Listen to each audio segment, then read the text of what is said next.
One bite, one secret, one murder buried in the brine. Welcome to Marple Mysteries. I am your host, Harrington. Tell me where you're tuning in from. I always love seeing it. Thanks for being part of this journey. Let's get into the case. I've learned to trust the rhythms of the brownstone, because Nero Wolfe's routine is as immovable as the pyramids, and just about as welcoming to surprises. When that doorbell rang at 11:14 a.m. on a Thursday, 2 full minutes before Fritz was due to emerge from the kitchen with Wolfe's beer, and 3 minutes before I was going to head downtown to meet a client, I already knew the day was shot. I was halfway to the door when Wolfe's voice, like a warm cement wall, came from the dining room. "Archie." "Yeah?" "Unless it is a delivery of goods or documents, dispose of it." That was his way of saying he didn't want company, which was nothing new.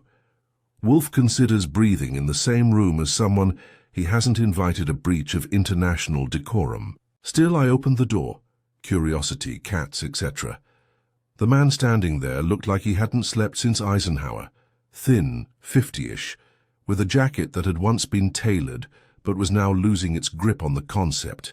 His face was pale in a way that said whiskey, not anemia, and when he smiled, which he did the second he saw me, it didn't reach past his teeth. "You Archie Goodwin?" "You've nailed it." He extended his hand. I took it. Cold, damp, and decisive. Not a great combo. "My name's Felix Cortland. I need to speak with Nero Wolfe. It's important." "Congratulations. So do half the crazies in Manhattan. What's your topic? Business, pleasure, or criminal regret?" That got a blink. He stepped closer, a touch desperate. "It's personal. And if I could just have 10 minutes, I think he'll want to hear what I have to say. It concerns an olive pit." Yeah, that stopped me too. Not a gun, not a will, not a dying confession. An olive pit. I was about to make a joke when I saw something, just a flicker in his eyes. Fear, or guilt, or something close enough that I figured it might get Wolfe's nose twitching. "Wait here," I said, and left him on the stoop. Wolfe was in the dining room, folding his napkin with ecclesiastical precision. The beer was untouched. "He says his name is Felix Cortland, and he wants to talk to you about an olive pit." Wolfe didn't move. "Phooey. Send him away. He's either a lunatic or onto something. He looks like he hasn't slept, and I think he's about to crack." The word olive pit made his eye twitch. Wolfe glared at me, then closed his eyes. "Is he clean?" "Immaculate. In the wrong way. Expensive clothes worn too long. Either a man with a secret or a man who just lost his income." That did it. Wolfe heaved the kind of sigh that indicated I'd won a round he hadn't admitted to playing. 10 minutes. No more. I brought Cortland in and gestured him into the office. Wolfe hadn't risen, of course. He was in his chair, bulbous and brooding, dressed like the world owed him peace and silence. Cortland didn't flinch at the setup, which told me he'd either read up or didn't care. "My name is Felix Cortland," he began. "I was, until last week, a senior advisor to Norvita Imports, specialty food distributors." Wolfe opened his eyes. "Italian olives, Greek oils, Spanish anchovies, I am familiar. We also handle certain exclusives, private label exports. Last month, a shipment came in with a defect. I noticed it, brought it up. Then I was asked firmly to take an unscheduled leave." Wolfe waved a hand. "I am not a labor lawyer." "No, but someone is going to die, or already has. I think I found something. I think—" He stopped, rubbed his forehead. "You won't believe me, but someone left a message in a jar, a confession, hidden inside an olive." That was when Wolfe leaned forward, not much, but enough for me to notice. Which meant Cortland wasn't full of it, or at least was full of the right flavor of it. "I brought it with me," Cortland said, reaching into his pocket and pulling out a slim envelope. Inside was a small, clear plastic bag. Inside that, an olive pit, split neatly in half. Someone had hollowed it, sealed it, and then cracked it open. Wolfe took it silently, examined it with narrowed eyes, then looked at Cortland. "What did it say?" Cortland swallowed. It said, "Forgive me, he didn't deserve it. It wasn't an accident." A silence settled. Not the usual Wolfe silence, which is companionable in a chilly way. This was a holding pattern. Finally, Wolfe said, "Why come to me?" Cortland looked straight at him. "Because I think the person who wrote that message is in danger, or dead. And I think whoever buried it inside the olive didn't know it would reach me. I was never supposed to open the jar. It was a mistake." Wolfe nodded, almost imperceptibly. "Archie?" "Yep. Cancel your meeting. Thought you might say that." He turned back to Cortland. "I will give you your 10 minutes. Then, Mr. Cortland, if your story is not an elaborate fiction or a symptom, I will tell you what I will do." And just like that, the sanctity of the brownstone cracked. There are few things Nero Wolfe detests more than having his sanctuary polluted by uninvited phenomena, second only, perhaps, to insufficient butterfat content in cheese. But as Felix, Cortland perched uneasily in the red chair, with that split olive pit resting like a cursed relic on Wolfe's desk blotter, I could already tell we were headed for a disturbance of the first order. Wolfe tapped the pit once, lightly, with his index finger, then withdrew his hand as if the thing carried plague. "Tell me precisely where this object was discovered." "In a jar," Cortland said. "Standard sealed tin, Italian label, Kalamata olives. Came in with a consignment from Apulia 2 weeks ago." "And you opened it?" Wolfe asked. "I did. I make a habit of quality spot checking after customs. The seal was unbroken, but one of the olives was split, not visibly. I bit into it and found this." He gestured to the pit. "Biting olives in bulk is not standard procedure," I noted. Cortland gave a tight smile. "No, but these are ours, our private label. I know the product better than I know my wife's handwriting, and this one was off slightly. The skin had a grainy sheen. My tongue caught the cut." Wolfe grunted. "So you bit into it, and the pit fell apart?" "Yes, cleanly.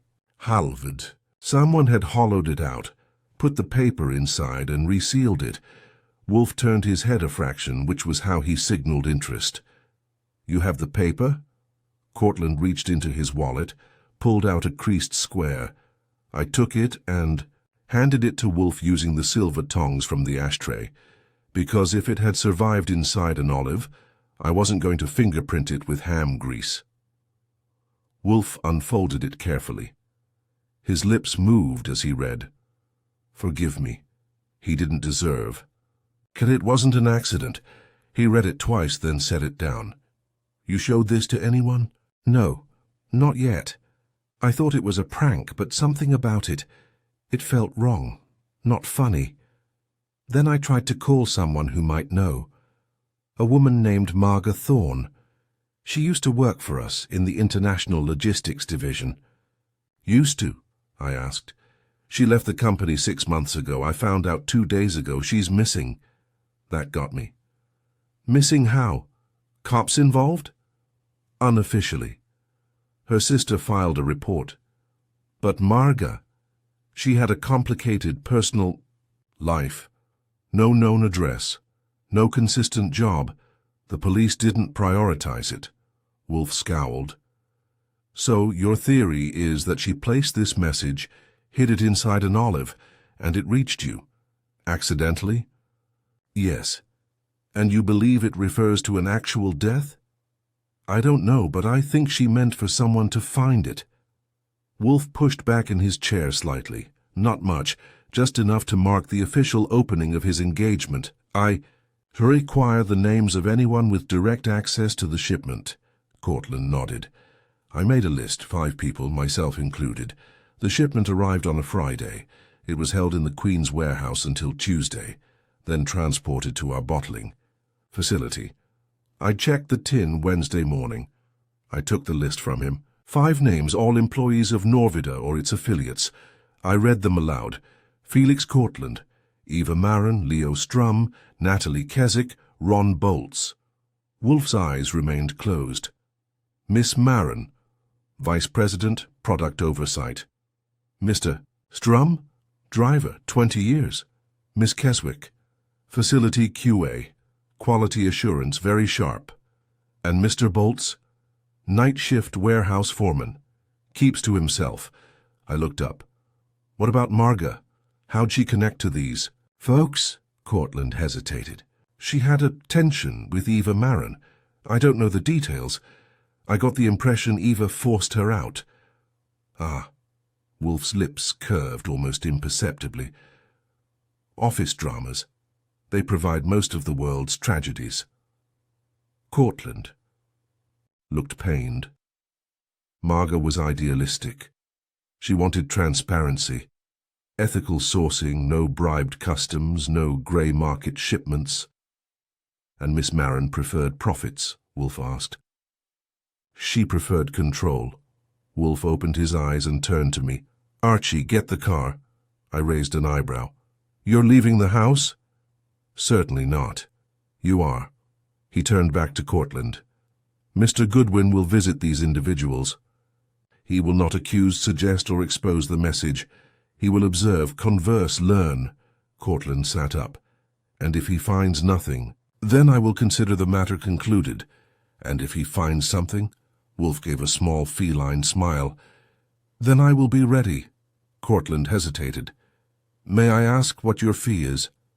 You may. $2,000, payable in advance. Cortland swallowed but didn't blink. Done. Wolfe inclined his head. Fritz will take it. I rose, took the pit and the note, and sealed them into an evidence pouch. As I escorted Cortland out, I could feel the brownstone recalibrating. We don't often have clients who bring mystery in a mason jar and leave cash like a man paying a debt he hadn't expected to owe. As the front door clicked shut, Wolfe called out, Archie, yeah? When you meet Miss Marin, ask her whether she enjoys olives. Watch her reaction. Subtle. He shut his eyes. It needn't be. She will betray herself. The next morning I dressed for diplomacy, which, in my case, means shoes I can run in but wouldn't wear to a poker game, and set out to meet the cast of characters who, knowingly or not, had entered our latest theatre of guilt. Wolfe had provided no script beyond observe and report, but I had the advantage of a face people like to underestimate and a notebook that listens better than most detectives.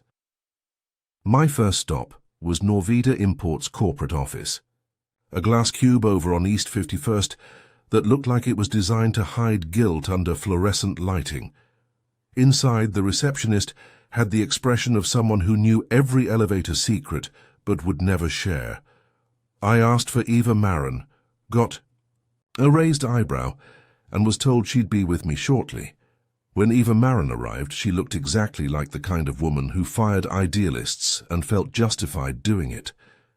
Late 40s, sleek as a patent briefcase and with eyes that missed nothing but warmth.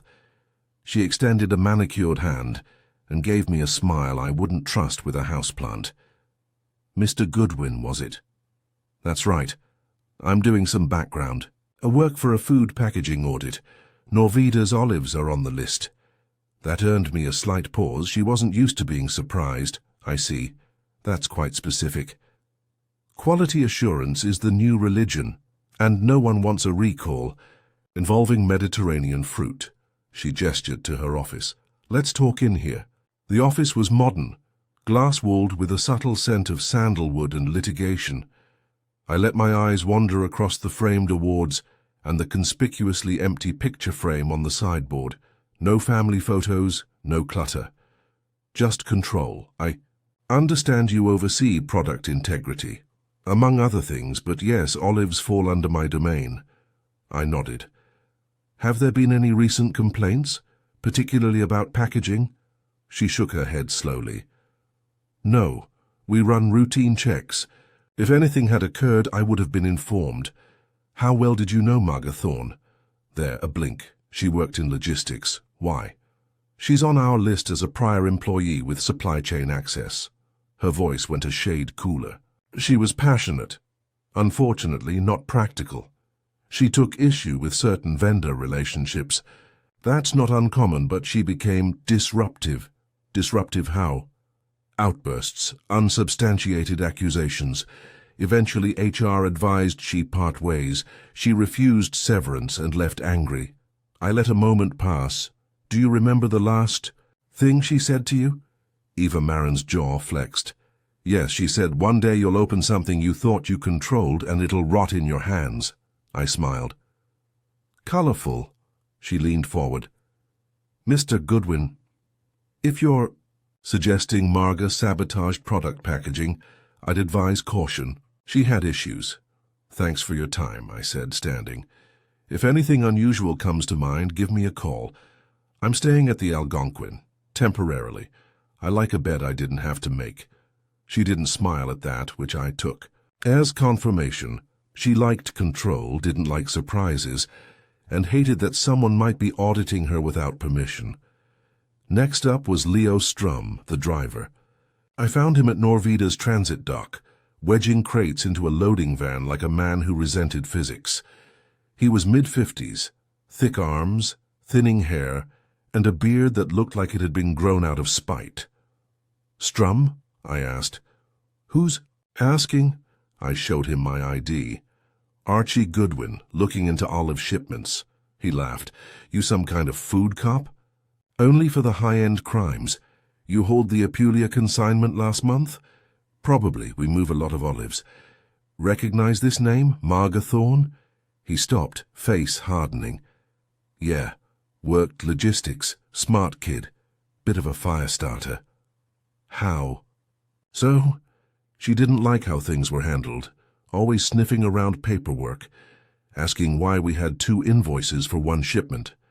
And nothing. She stopped showing up. I heard she moved to California or something. Would you have known if she came by the warehouse recently? No idea. Warehouse gets busy, but she wasn't on the schedule. I thanked him and watched him load a crate with a bit more force than necessary. Strum didn't strike me as a killer. He struck me as a man who liked routine and hated paperwork. But he'd been there, and that meant he stayed on the board. My next stop was the facility in Queens, a low-slung brick building that smelled of brine and bureaucracy. I checked in and was led to Natalie Keswick, a QA manager with a clipboard, a calm voice, and the permanent squint of someone who'd seen one too many compliance reports. Natalie was in her early 30s, curly hair pinned up, lab coat over jeans. She gave me a polite nod when I introduced myself. QA audit? She asked. Preliminary, you handled the Apulia batch. She nodded. Ran the tests, signed off. Quality was high. No mold, no leaks, nothing underweight. Any irregularities? With the containers? No, if there had been, we'd have flagged it. What about personnel? Anyone unusual on the floor? She hesitated. Well, I remember Ron Bolts being off that week, but he showed up during a night shift. Said he was catching up. Bolts? Warehouse foreman? Technically, yes, but he keeps to himself, works alone. Did Marga ever visit here? Now she really hesitated. I shouldn't say. Off the record, she came by about 6 weeks ago, asked to see me. She said something was coming in that I should watch for. A shipment, she didn't say what. And you? I told her I'd report any issues. She thanked me, that was it. As I walked out, I mentally circled Natalie's name, not for guilt, but for clarity. She saw more than she said, and hadn't asked for protection. Finally, I tracked down Ron Bolts. He wasn't at the warehouse. I had to find him at a corner diner near Red Hook. Hunched in a booth with a plate of eggs and a 1,000-yard stare. Bolts? I slid into the booth before he could say no. I'm looking into a packaging issue on the Apulia olives. You were working nights the week it came through. He didn't look up. I don't talk to auditors. I'm not an auditor. He gave me a glance. You with the cops? No. Just a man with questions. He put his fork down. Then ask. I kept it simple. Did Marga Thorne contact you recently? That got a shift. No. But she's contacted you in the past? She asked me for a favor once. Wanted to intercept a crate. I said no. Why? Because I don't need that kind of heat. She said something was wrong, that a message was being sent. I told her if she wanted to play games, not to do it on my watch. I leaned back. And if someone else did? He shrugged. Then it wasn't my shift. That was as much honesty as I'd get. I left him to his eggs and silence. By the time I got back to the brownstone, it was just after 6. Wolfe was in the plant room, sipping beer and pretending not to wait for me. Well, he said as I stepped in, I have 4 suspects and 5 flavors of denial. Maron's playing. Queenstrum's loyal to habit. Natalie's a maybe, and Bolt's is a wall. And Cortland, holding steady, no cracks yet. Wolfe grunted. Then we proceed. Tomorrow I shall dine early. You will return to Miss Keswick and tell her this. The message was real. We must know whom it was meant for. You think? She knows. I think she suspects, and suspicion is the seed of truth. The next morning started like most days that involve Nero Wolfe giving me instructions I don't entirely like. Early, precise, and with no chance of negotiation.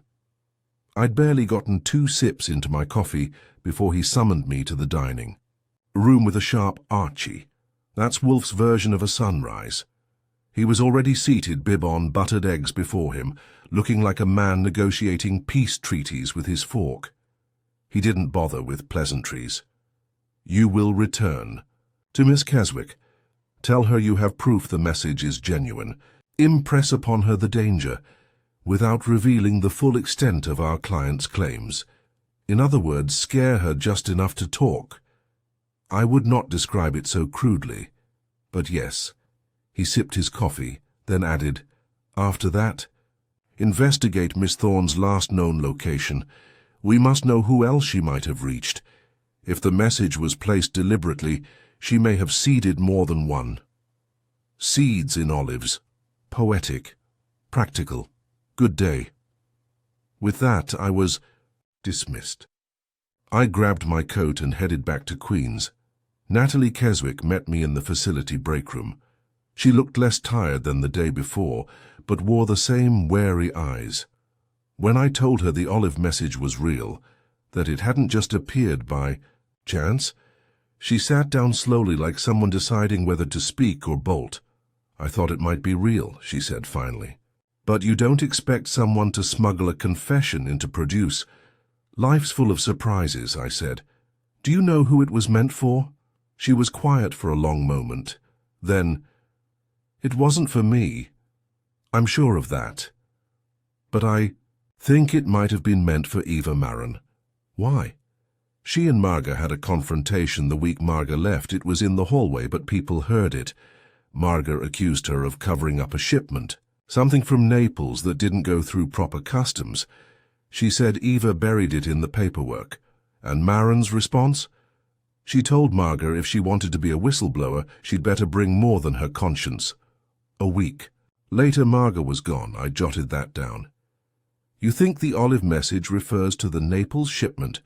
I don't know, but I do know this. Marga was scared. The day she came to see me, she said someone had followed her from the warehouse. Who? She wouldn't say. I leaned back. Miss Keswick, I don't want to make this harder than it is. But if Marga's dead or in hiding, we need to know who had reason to shut her up. Her voice dropped. There's something else. About Bolts. I waited. She and Ron Bolts used to talk. Quietly. She said he knew where the paperwork lived, every invoice, every manifest. But then she stopped mentioning him. She ever say why? No, but she looked nervous, like she'd made a mistake. I left her with my card and told her to call if anything else came to mind. Wolfe would say it was unnecessary, but I find sometimes a little trust goes further than a subpoena. Next, I turned my attention to Marga Thorne. Officially, she'd been last seen 6 weeks ago. Unofficially, she'd dropped off the radar entirely.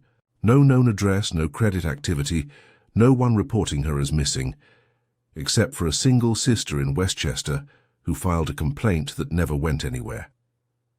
I gave Saul Panzer a ring and asked him to dig into Marga's digital trail, emails, rentals, anything post-employment.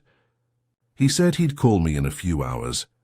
While waiting, I headed to the last known address listed on Marga's employment file, a second-floor walk-up in Astoria that looked like it hadn't seen a fresh coat of paint since the Mets won anything. The landlord was a former boxer-turned-part-time repairman who only spoke in shrugs. She left a few months back, he told me. Didn't say where. Paid up, took her stuff. Quiet girl, smart. Wrote letters. Letters, he pointed to. The mailbox. Never email, always pen and paper. Said some things were better in ink. Anyone come looking for her? He paused, thinking. Once. Man in a suit. Short guy. No neck. Drove a black SUV. Did he say who he was? Nope. But he wasn't. Friendly. Back at the car, Saul finally rang me. Archie, got something. Hit me. Marga's last known bank activity was in a pawn shop. She sold a laptop. Paid in cash. But more interesting, she checked into a co-working space in the East Village 3 times last month. Used a day pass. Name was still on file. Using their computers. Yep, searched a lot of FDA customs regulation records. And get this, she printed a stack of them. What kind? Violations, import irregularities. Most of it dated back to 2 shipments, one from Naples, the other from Bari. Guess whose name shows up on the customs declarations, Eva? Marin? No, Ron Boltz, signed as receiving manager. That got me. What about Cortland? Clean, far as I can see, but here's the twist. A week before she disappeared, Marga accessed a secure database from that co-working space, Norvida's internal logistics portal. I don't know how she got in.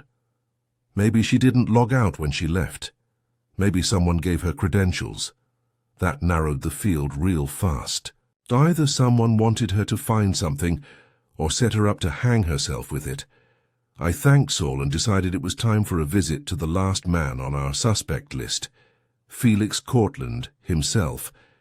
He was staying at a boutique hotel on the Upper West Side, the kind that offers locally sourced water and emotional support menus. I found him in the lounge, sipping coffee like a man who needed bourbon. Mr. Goodwin, he said as I approached. Any progress? Some. Depends how honest. You're feeling today, he stiffened. I've been honest. You said Marga was gone. You didn't say she'd been digging into Norvida's customs records before she vanished. You didn't say she used internal portals to do it. He set the cup down. How do you... Doesn't matter. What does is that someone gave her access. You? He hesitated. Yes, she asked me for it. When? A month before she left. She said she suspected something dirty in the Naples batch, asked me to help her trace the paperwork. And you did it out of the kindness of your heart? I did it because she was right. That was new. She found something. I don't know what. But the next day she stopped returning my calls. And then you found the olive. He nodded. She was trying to send a message, he said quietly. But I don't think it was meant for me. Then who? I think it was. It's meant for Eva Maron. Why? He swallowed. Because Marga once told me that the only way to hurt Eva was to ruin her perfect system. I stood. Cortland, I said. You're either protecting someone or you're hiding something. I'm protecting the truth. Not if someone's dead, you're not. I left him staring at his untouched coffee and headed back to the brownstone. When I walked in, Wolfe didn't ask what I'd found. He already knew from the look on my face that the pot had started to boil. I handed him my notes. He read them silently, then said, Mr. Goodwin, call Saul. Tell him I want bolts followed, discreetly. We will not move forward until I know whether he is merely a keeper of records or a destroyer of them. The following day began with two things: Fritz's souffle collapsing in protest of a flour shortage, and Saul Panzer calling from a payphone on Madison to say that Ron Boltz had made a very curious detour. He left the warehouse at midnight. Saul reported and drove to a storage unit facility in Brooklyn, let himself in, came out 20 minutes later with nothing in hand, but he was sweating like a guy who found termites in his tax returns. Did you see inside the unit? No. Locked up tight, but I got the number, B19. Want me to dig? Absolutely. I hung up, reported to Wolfe, and was sent away with the usual grunt of acknowledgement and a pointed glance toward the hall. Wolfe prefers to digest information in silence. Also eggs. By noon, Saul had the details. The unit belonged to a shell, LLC registered in Delaware, which in New York is a euphemism for someone's hiding something. More to the point, Boltz had rented the unit 2 weeks after Marga Thorne disappeared. That timing made Wolfe grunt again, which for him was like another man leaping to his feet and shouting, "Eureka!" "Someone is preserving something," he said, eyes closed, "or planning to destroy it. The distinction is crucial." By mid-afternoon, the line between those options got a little blurrier. It started with a cinnamon jar. Fritz found it. He was prepping dinner, something Turkish and unnecessarily complicated. And when he reached for the cinnamon from the second rack above the spice drawer, he noticed the cap was off. Loosened. He assumed it was me. I assumed it was Wolfe. Wolfe, of course, assumed neither of us would dare touch the sacred rack without a written will, which meant someone had. The brownstone had been disturbed. Wolfe moved fast, for him. He summoned me, Fritz, and then walked, with glacial precision, to the kitchen, where he examined the rack without touching it. The cap indeed had been slightly turned, less than a full rotation, but enough to mark tampering. "Nothing missing," Fritz said. "No," Wolfe murmured, "but something searched for." He returned to the office and sat, lacing his fingers across his stomach like a man about to wrestle an ethical dilemma. "Someone has entered this house," he said. "Are you sure it wasn't just—" "No." That was the end of the discussion. He turned to me. "Archie, take inventory of every cabinet, files, notes, anything in this house that might have moved a quarter inch, and check the locks." So I did. I ran through the library, kitchen, even Wolfe's desk drawers, no easy task under his glare, and found no other signs of disturbance. No fingerprints where they shouldn't be, no smudges on polished surfaces. Nothing stolen, just one spice jar, slightly twisted, and in this house, that was a crime. We ran down the possibilities. Fritz hadn't left the door open. I hadn't given anyone access. The windows were all locked from inside. That left only two options. Either someone had duplicated the key, or someone had been inside the house before and hidden something. I dislike both, Wolfe growled. The next morning things escalated. We received a manila envelope in the mail, no return address, but postmarked from Brooklyn. Inside was a single photograph, black and white, grainy. It showed a woman, slender, dark-haired, caught mid-turn in front of a graffiti-scarred brick wall. It was Marga Thorne, still alive, or at least recently so. On the back, in neat capital letters, "Do not look for me, this ends with her. I laid it on Wolfe's desk. He didn't touch it." "Well," I said, "that's either a warning or an invitation." "Both," Wolfe replied. "And a lie." "How so?" "She did not send it." "You think she's dead?" "I think someone wants us to believe she's hiding by choice. That photograph was staged. A message is meant to be read. This was meant to mislead. We examined the envelope. No fingerprints, cheap stationery. But the watermark on the photo paper was local. Wolfe had me call Saul again. Find out where that photo was printed. Saul had an answer an hour later. A photo booth on 9th and Avenue B. They still used film stock for the hipsters and tourists with nostalgia disorders. I headed there immediately. The owner, a guy named Renzo with a beard that had its own zip code, remembered the woman. "She came in 3 days ago," he said. "Didn't talk. Just took one strip, walked out, seemed jittery." "Alone?" "Yeah." But she looked over, her shoulder twice. He had the footage to prove it. Grainy video from a dome camera above the cash register. It showed Marga entering, glancing around and stepping into the booth. After 30 seconds, she came out, pocketed the photos, and left. 5 seconds later, a man walked by the window. Not much of a shot, just a frame of a heavy-set guy in a tan overcoat, face half turned away. But even in low-res footage, I recognized the nose. "Leo Strum," I called Wolfe. "Strum was following her," I said. "I suspected as much," Wolfe replied. "Return immediately."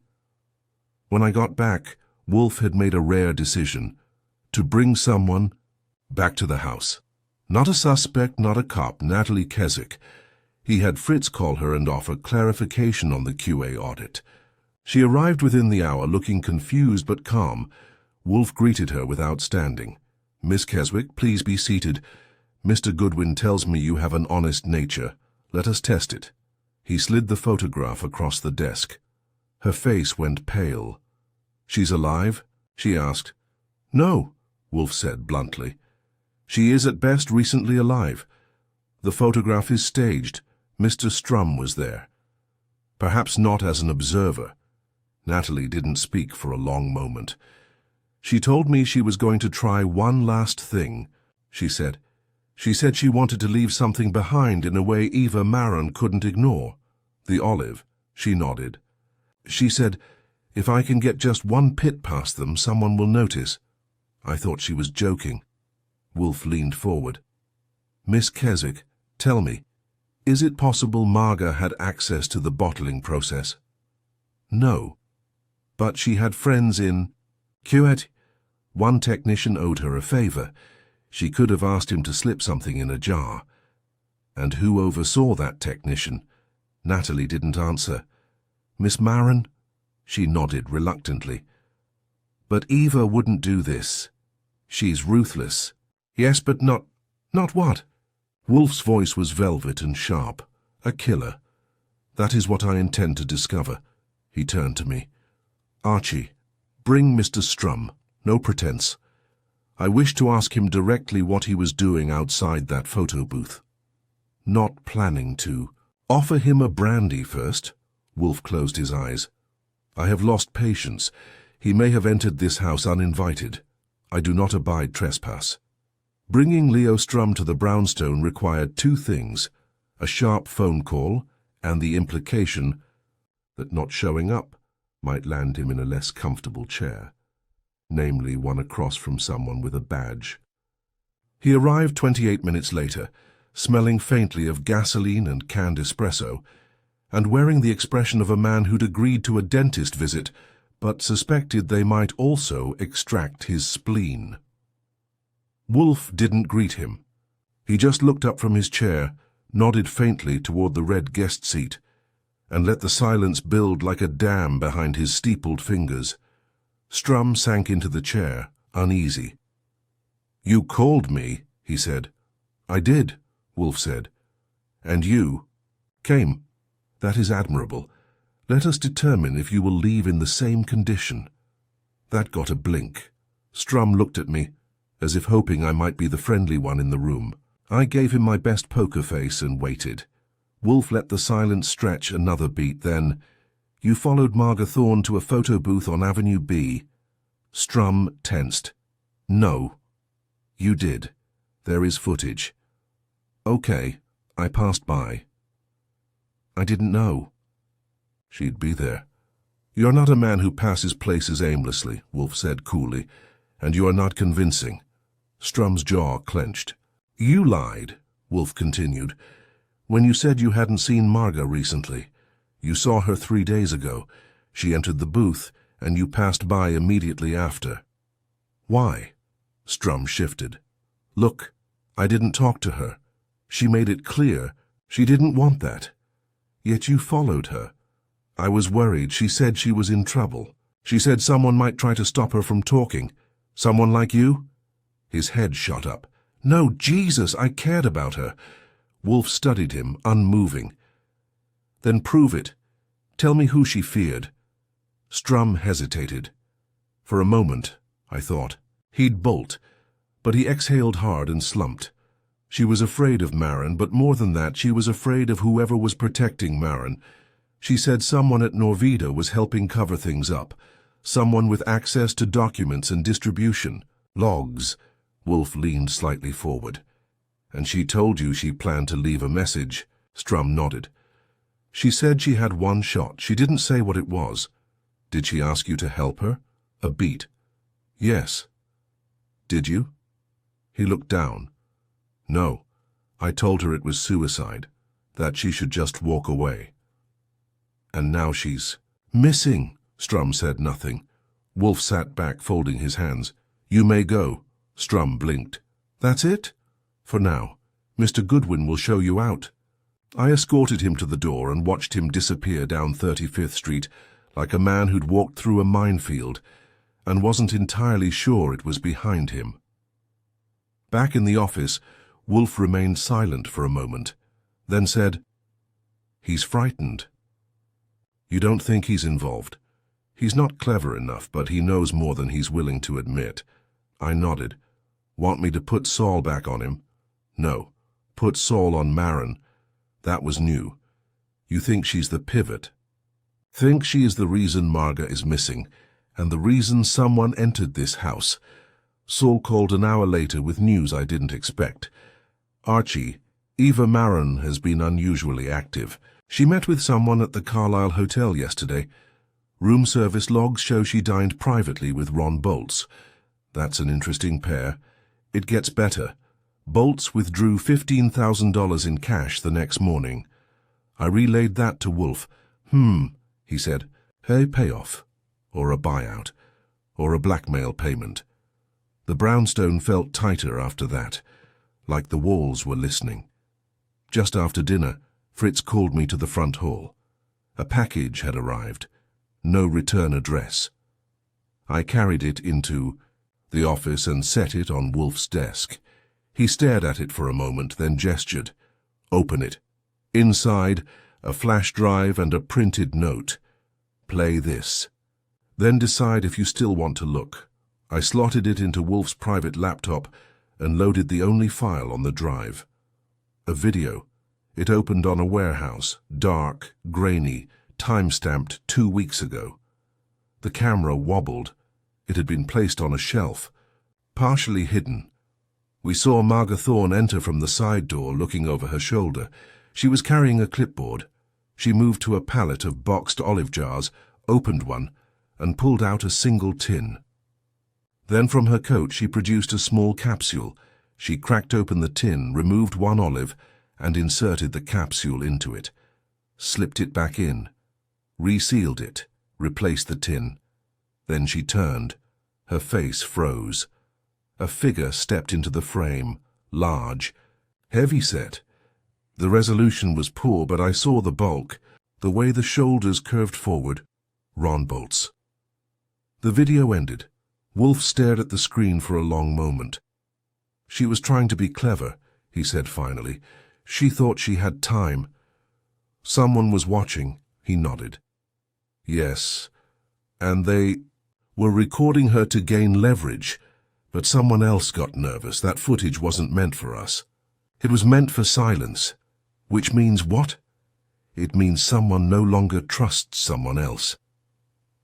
That night, I received a call from Saul.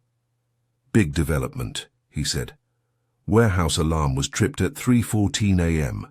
Police got there 20 minutes later. Nothing stolen, just broken, smashed crates, overturned tins. One guard unconscious. CCTV was erased. I swore. Bolts? Unknown. But Maron was seen leaving the area in a town car 10 minutes before the alarm tripped. Alone? No. With Strum. I hung up and headed to Wolfe's room.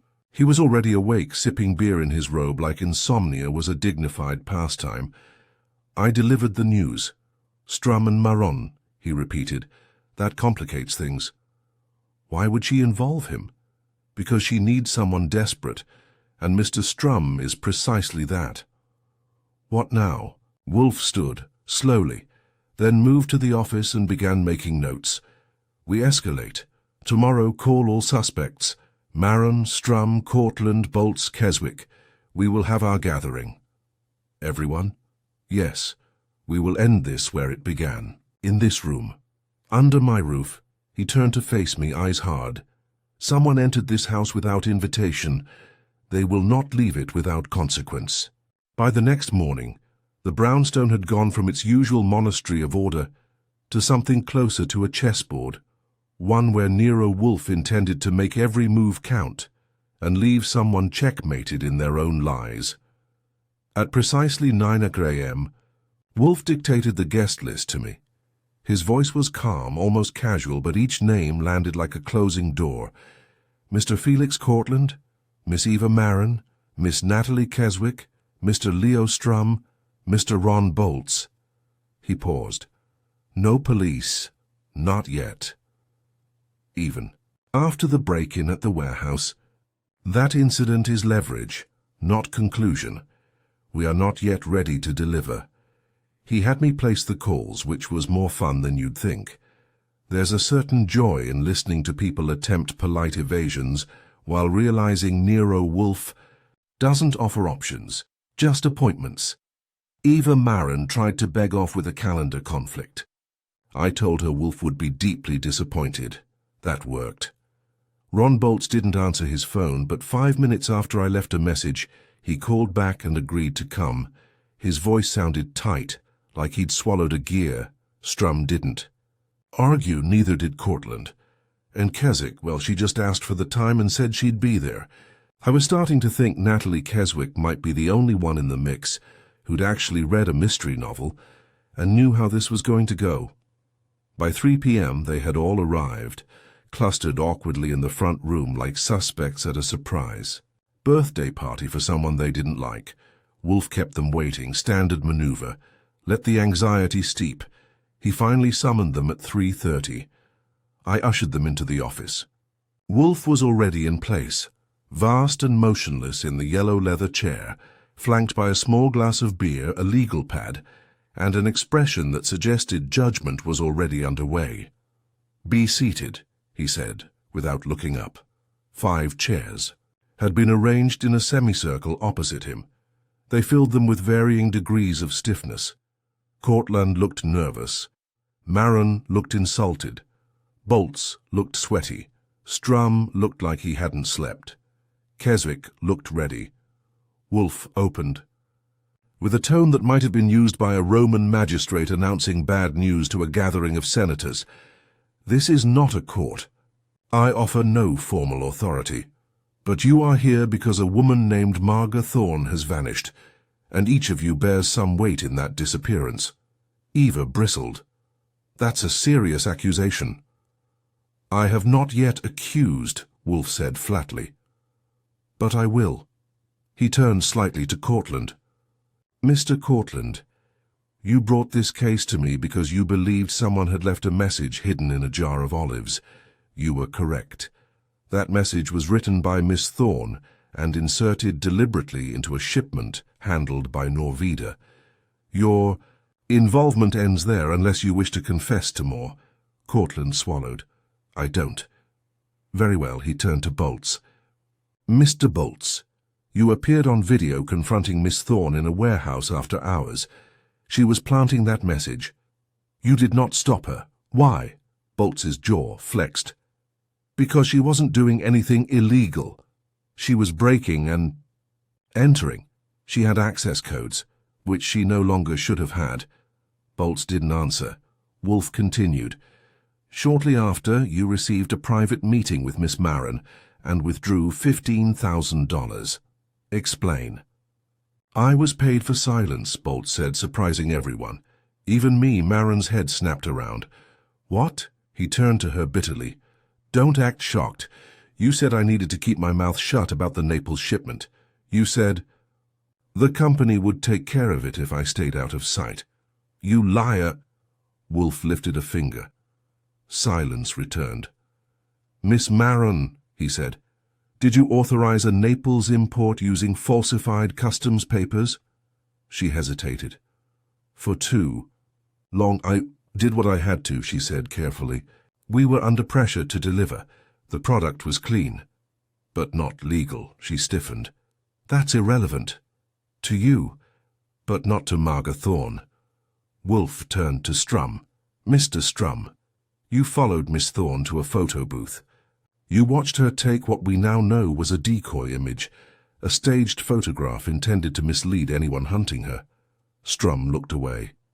She didn't tell me it was fake, because she didn't trust you either. She trusted no one by the end. Strum said nothing. Wolfe looked over them all, then to Keswick. Miss Keswick, you helped me understand what Marga feared, and you were correct. She feared not a single person, but a system. Miss Maron, Mr. Bolts, and likely others, unknown. They were protecting profits. She was protecting principle. Keswick nodded, eyes steady. Wolfe paused.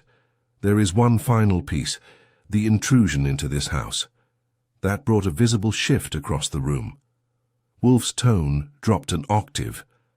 Someone entered this residence. They tampered with a spice jar. They searched for something. That alone, regardless of guilt in the matter of Miss Thorne, is a violation I will not overlook. He turned to Bolts. You have the hands of a man who breaks locks, and the need of a man who fears what may be found. Was it you? Bolts's lips parted, but before he could speak, Eva Maron cut in. No, it was me. Everyone turned. Maron stood. Her composure had cracked, not broken, just fissured. I entered the house. I used a key Marga had left in her desk. Years. Fair ago, from when she interned here. She once bragged she knew someone at the brownstone. She must have copied it. I stiffened. Wolfe just watched her, serene. I thought she might have left something here. Something to incriminate me. She did, Wolfe said calmly. She left the truth. And truth, Miss Maron, is remarkably persistent. There was silence. Then Wolfe continued. This case is not concluded. Miss Thorne remains missing, but we now know who silenced her voice, if not her body. He turned to me. Archie, call Inspector Kramer. Happy to. To report what, exactly? Maron snapped. Wolfe looked at her as if she'd asked. Whether the sun would rise. To report your conspiracy to falsify shipping records, your payment of hush money, and your unlawful entry into this house. If Miss Thorne is found dead, I will also report you as a person of considerable interest. Maron sat back, pale. Bolts slumped. Strum exhaled. Cortland looked like he'd aged 5 years in an hour. Only Natalie Keswick sat still. As I stepped out to call Kramer, I looked back once. Wolfe had closed his eyes, fingers steepled again, as if mentally returning to the orchids above. Another game played, another truth uncovered, another trespass corrected. Inspector Kramer arrived 2 hours later, wearing the face he usually reserves for dead bodies and overdue taxes. He didn't wait to be invited in. Kramer doesn't do polite when he smells heat. He stormed through the front door like a man who'd left a steak on the grill and found smoke in the sky and made a beeline for Wolfe's office. I intercepted. Him just outside the door. What now? He growled. You call me in the middle of a double homicide bust to say what? That someone moved your paprika? Cinnamon, I said. And it wasn't moved. It was unscrewed. Slightly. He stopped, narrowed his eyes. Goodwin, I swear. I opened the office door before he could finish and let him in. Wolfe was seated motionless, hands laced across his middle like he was cradling a secret, which, in fairness, he usually was. Inspector, Wolfe said. Without rising, Kramer shut the door behind him and marched over to the edge of Wolfe's desk. You'd better have more than a twisted spice jar. I do, Wolfe said. You now have motive, method, and misdirection in the matter of Marga Thorne, though not, I regret to say, a body. Kramer blinked. That slowed him. She's dead? No, Wolfe replied. She's missing. Possibly under coercion, possibly hiding, but the actions surrounding her disappearance indicate premeditation. He gestured to the armchairs. Please, I will be brief. Kramer sat down. Reluctantly, I stayed standing, mostly because I enjoy the view when Wolfe delivers. Miss Thorne, Wolfe began, believed that her employer, Norvida Imports, was engaged in unlawful import activity, specifically a shipment from Naples processed under falsified customs declarations. She discovered this, tried to raise concern internally, and was subsequently isolated. She continued her investigation on her own. Kramer opened his notebook. How do we know this? Because she told Miss Natalie Keswick, and she sought assistance from Mr. Felix Cortland. He granted her access to the company's logistics systems. This gave her enough evidence to plant a message, hidden in an olive pit, into a shipment. Kramer raised an eyebrow. A message? I passed him the photo of the pit, the note, and the printed message. He read them in silence. She was trying to leave a record, Wolfe said, but someone found out. She was confronted by Mr. Ron Bolts at the warehouse. The meeting was recorded by someone else, likely Marin, who had reason to document leverage. I handed Kramer the flash drive. Wolfe continued. Mr. Bolts received a payment shortly after, a bribe to keep quiet. Miss Marin authorized it, and when she feared more evidence might exist, she used a spare key to this house, acquired years prior by Miss Thorne, to enter and search. Kramer looked at me. You let someone break into Wolfe's kitchen? I didn't let anyone do anything, I said. She slipped in while we were out, went through the spice rack. Lucky for us, she's got the subtlety of a freight elevator. Kramer rubbed his forehead. So we've got a shady shipment, a missing girl, a planted message, a payoff, and now breaking and entering. But no actual proof of a crime. Wolfe's eyes narrowed. You have proof of document fraud, smuggling, and criminal trespass. Enough to charge Marin? Yes. Especially with Bolts flipping. Kramer looked at me again. He flipped? Wolfe flipped him, I said, without even standing. Wolfe allowed himself the faintest curve of his lip. Mr. Bolts is a man of appetite. I simply reminded him which side of the table he was seated on. All right, Kramer sighed. So Marin's the keystone? Yes, Wolfe said. She wanted control. But Marga Thorne represented a threat not just to her position, but to the entire house of cards. When Marga placed the message, Marin panicked. She tried to suppress, bribe, then mislead. When that failed, she tried to retrieve whatever might have slipped beyond her reach. She came here. And Strum, Kramer asked. An unwitting accomplice. He believed he was helping Marga escape. I doubt he knew the full extent. Kramer scratched at his jaw. And the girl? Thorne? She may still be alive, Wolfe said. If she is, she will resurface when she believes it is. Safe to do so.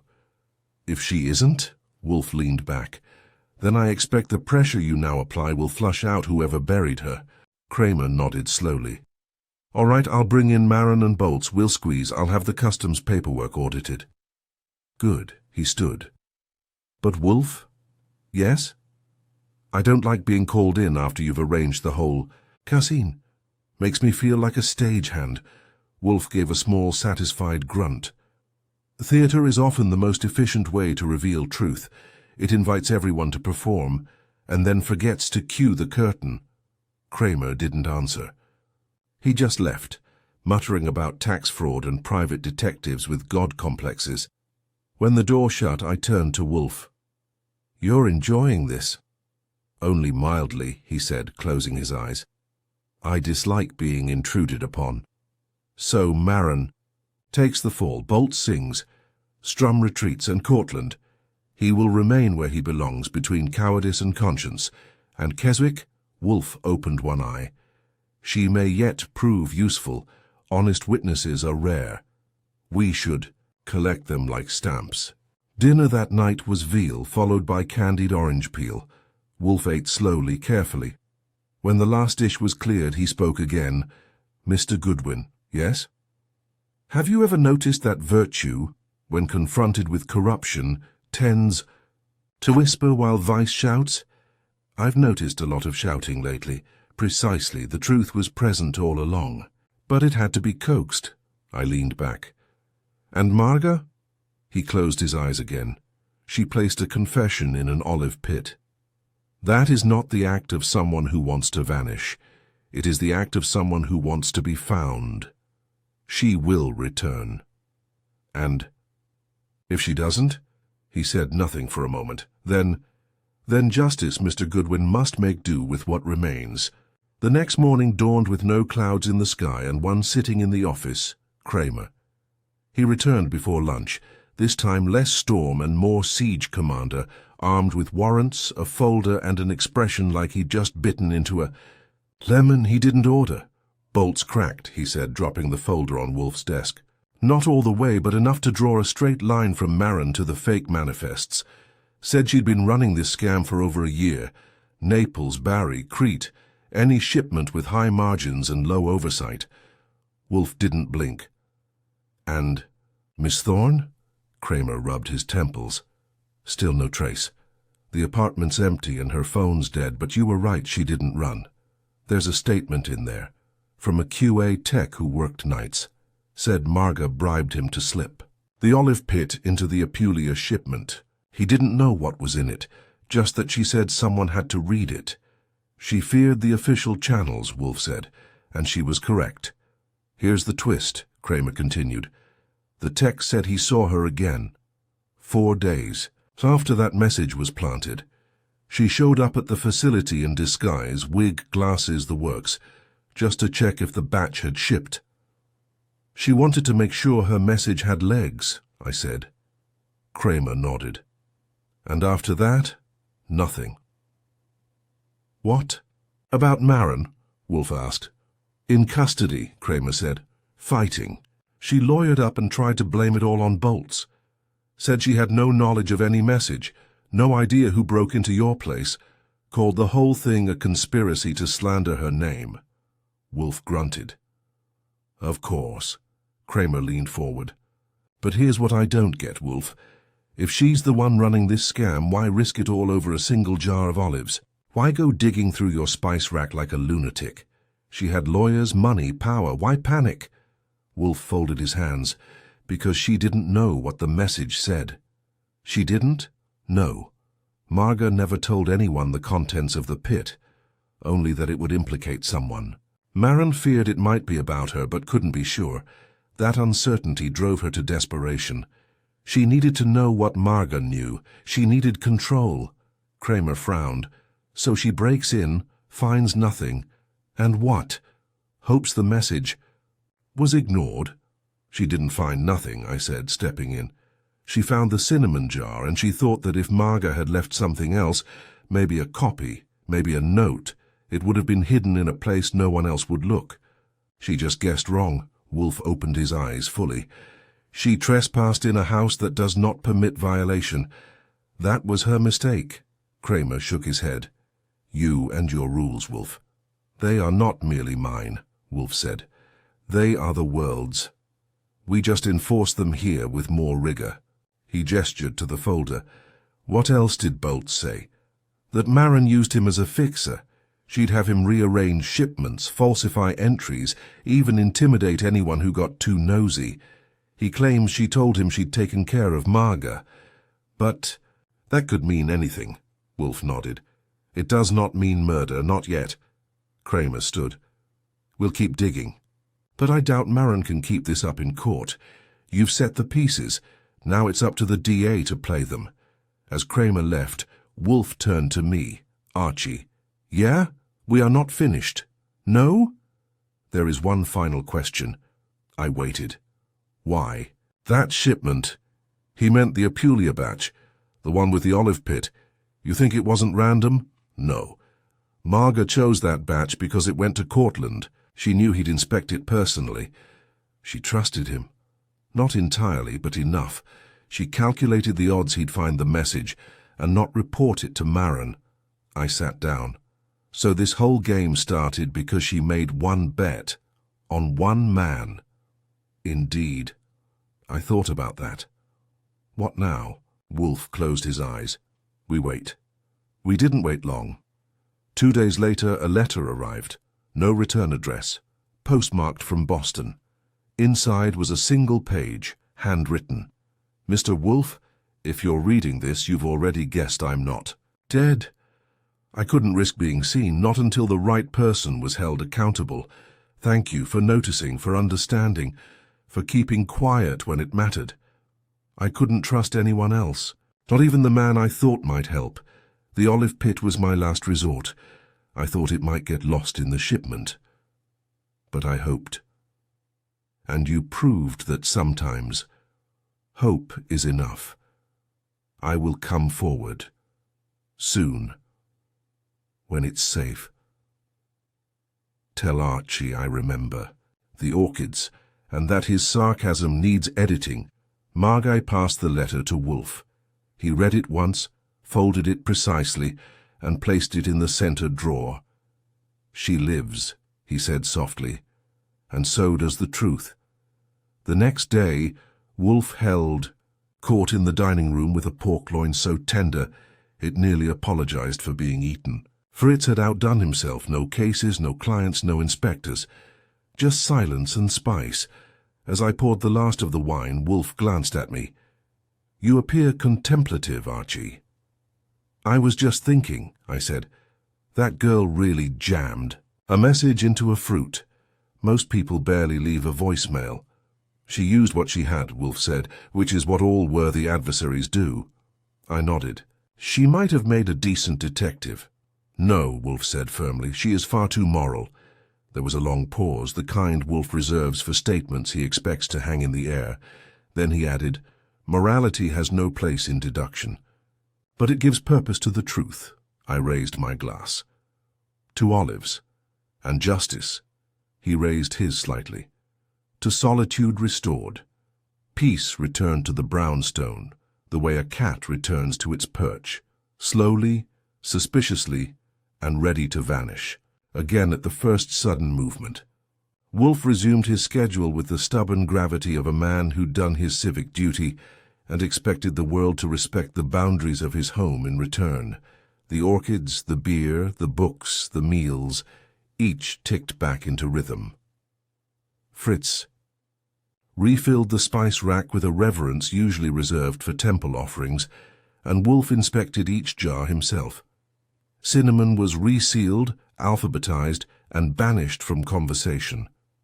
Trespass, as far as he was concerned, had been corrected. High, on the other hand, wasn't quite ready to move on. I kept thinking about Marga Thorne, about what it meant to hide a message in something as delicate and ordinary as an olive, about what it meant to fight corruption with nothing but cleverness and courage and a dental pick. The DA had filed charges against Eva Marin, customs fraud, falsification of corporate records, bribery, and obstruction. Bolts turned state's witness. He wasn't much for eloquence, but his memory was clean, and his conscience, it turned out, was for rent at a reasonable hourly rate. Strum disappeared from the board entirely. Wolfe believed he left the city. I believed he finally figured out that being brave and being useful weren't always the same thing. Cortland stayed quiet. He didn't lose his job, but rumor had it he asked for a transfer. Somewhere less involved with olives, somewhere he wouldn't be expected to read between the pits. As for Natalie Keswick, she came by once more, uninvited but not unwelcomed. She brought a tin of anchovies from a new vendor she was vetting and said she hoped we'd tell her if they were up to standard. Fritz made canapes. Wolfe nodded once, which for him is the equivalent of throwing a parade. I made a note to keep her number in my back pocket. Not many people pass Wolfe's silent audition for honesty, and then there was Marga. She didn't return immediately. Wolfe said she wouldn't. She had learned to survive without being seen, and people like that don't shed caution overnight. But we knew she was watching. We received another note, this time postmarked from Montreal. I'm safe, I'm writing. And someday I'll explain it all. For now, let the truth speak for itself. It was signed with an M. Just that. No flourish, no false intimacy. Just a mark from someone who had walked through a storm and found her own shelter. 1 week after that note, Wolfe was back in the plant rooms for his usual 4-hour orchid sessions. He didn't say a word about the case or about Marga, or even about Kramer, who had shown up the day after the arrest with a half-hearted bottle of scotch and a full-hearted grumble about paperwork. But I could tell Wolfe wasn't quite done, not mentally at least. There was a tension in the way he examined the Phalaenopsis hybrids, a tightness in the way he sipped his beer. It broke one evening, just as Fritz served a cassoulet that could have brought tears to a Frenchman's eyes. Wolfe put down his fork, wiped his mouth and looked at me. "Mr. Goodwin, sir, do you recall what Marga said in her first message?" "Word for word," I recited. "Forgive me." He didn't deserve it. It wasn't an accident. Wolfe nodded. A confession, but also a warning. I figured it was about the Naples shipment. He shook his head. No, that was the mistake Marin made, assuming it referred to a product. But Marga was referring to a person. That stopped me cold. She was apologizing, Wolfe said softly, for not stopping what was coming. He didn't deserve it. She wasn't talking about a shipment. She was talking about someone who got caught in the machinery, someone silenced or pushed aside. Perhaps another whistleblower. Perhaps just someone with too much curiosity. You think someone else died? I think someone disappeared before she did, and Marga carried the guilt. That message was her attempt to keep it from happening again. I sat back. So, this was bigger than Marin. Almost certainly.